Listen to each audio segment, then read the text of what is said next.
Здравейте, това е втори урок на нашата поредица за дескриптиране на плагини. Този урок ще говорим за променливи и масиви стрингове. Кога се използват променливите? Те се използват за запазването на дадена информация. А за да създадем такава променлива, ние използваме new variable name.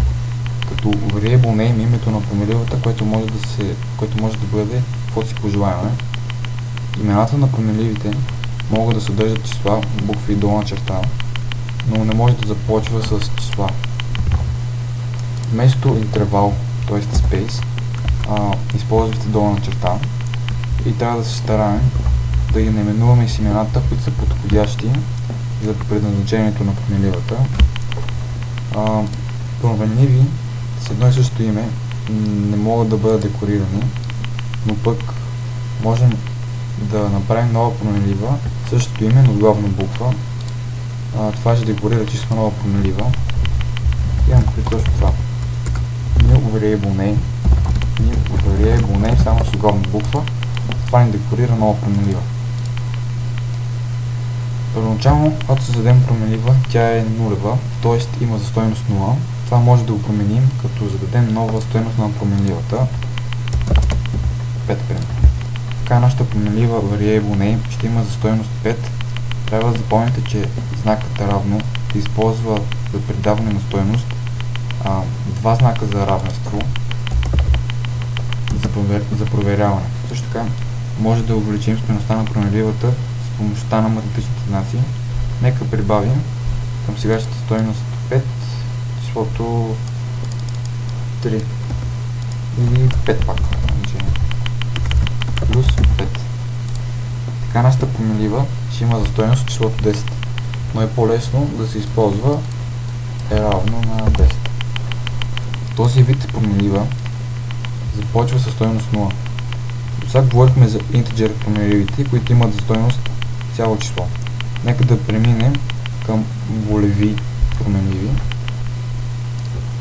които имат за стойност само true или false, т.е. вярно или невярно, нищо друго. За да създадем променлива от този вид, ние използваме new bool, която означава волева стойност, и variable name отново. Както споменах преди малко, те не могат да приемат за стойност цели числа. Можем да зададем стойност true или false. Например, е равно на true или false. Тази променлива ще има за стойност true, а тази false. Волева променливите започват със стойност false. Последният вид променливи, които ще обясним, са така наречените float, които имат за стойност числа с плаваща запетая.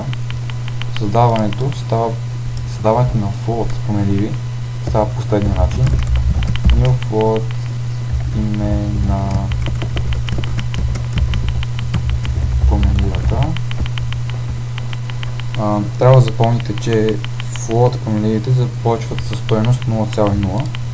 Така, нека преговорим, какво казах преди малко.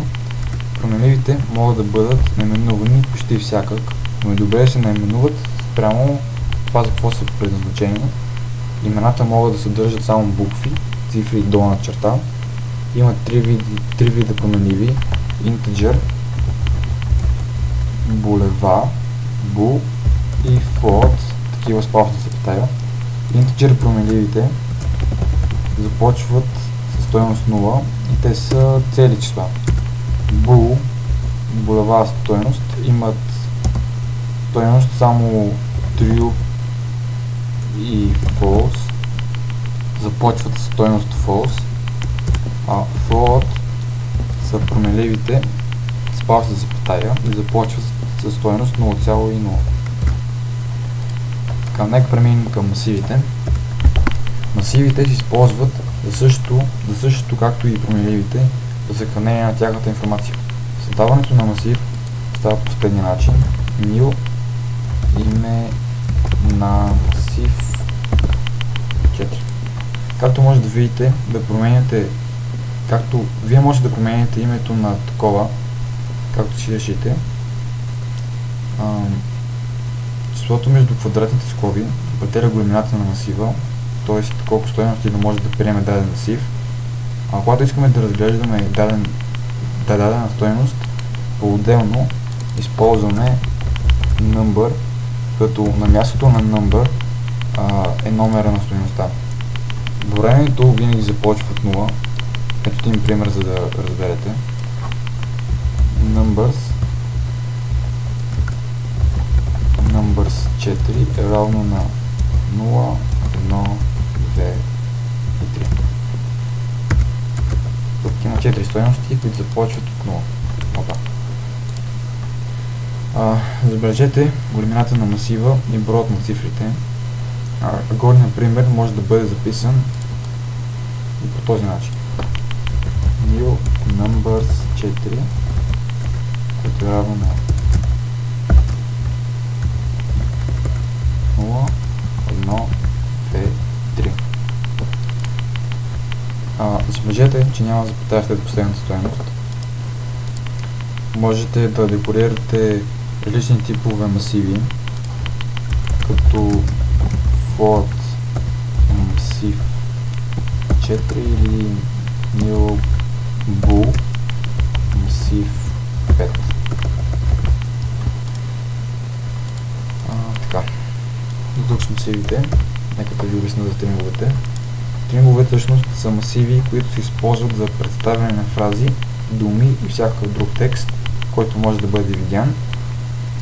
Нека създадем масив, който представлява името на играча, new player 32. Сега всяка буква ще присвоява символ, който се представя специален ASCII символ, т.е. ето това. Буквите от А до Z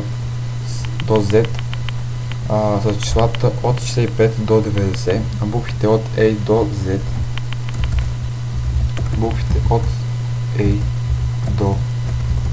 Z са 65 до 90, а от A до Z са 97 до 122.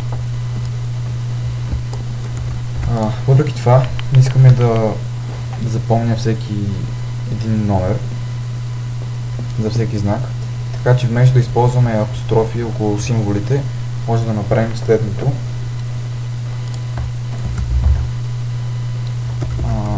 Декорирахме си масив. Сега пишеме player 0 е равно на L, player 1 е равно на N,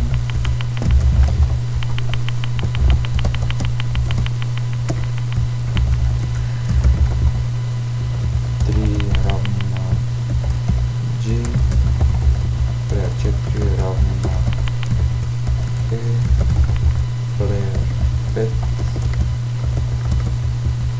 равно на U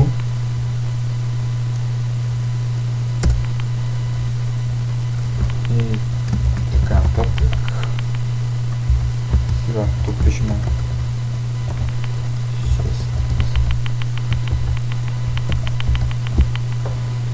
Така, всяка клетка съдържа по един символ. Използваме този знак, за да сложим край на символа, и резултатът от този стринг, имам преди да сложим край на стринга, и резултатът от този стринг ще е ln, bg и u. Все пак да пишем символите един по един не е удобно, затова може да използваме ето този начин. Равно на ln, bg и u. Това беше от мен. Надявам се да съм помогнал. Ако имате някакви въпроси, пишете във форума, ние ще отговорим със сигурност. И чао!